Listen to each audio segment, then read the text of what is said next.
श्रीरामनवमीला मर्यादा पुरुषोत्तम प्रभू श्रीराम जन्मोत्सव समिती अक्कलकुवाच्या वतीने अक्कलकुवा शहरातून विविध कार्यक्रमाचे आयोजन करण्यात आलेले होते।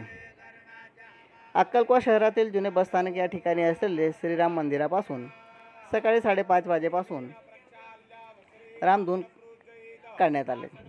या ठिकाणी युवकांनी मोठ्या संख्येने सहभाग घेतला।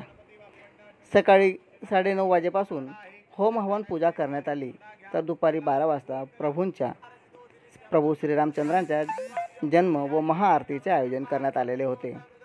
यानंतर महाप्रसादाचे आयोजन त्याच ठिकाणी करण्यात आलेले होते आणि या ठिकाणी महाप्रसादाच्या व प्रभूंच्या दर्शनाचा लाभ असंख्य भाविकांनी व आबालवृद्धांनी आनंद लुटला। या ठिकाणी सायंकाळी 5:30 वाजेच्या सुमारास सवाद्य मिरवणूक काढण्यात आली। या प्रसंगी उत्सव समितीचे पदाधिकाऱ्यांनी व सदस्यांनी तथा श्रीराम भक्तांनी कार्यक्रम यशस्वी पूर्ण करण्यासाठी परिपूर्णपणे यश मिळवले होते व अक्कलकुवा शहरातील पोलीस ठाण्यातील पोलीस बंदोबस्त या ठिकाणी चोख लावण्यात आलेला होता व समितीच्या स्वयंसेवक यांनी बारकाईने लक्ष देऊन पूर्ण कार्यक्रम संपन्न केला।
श्री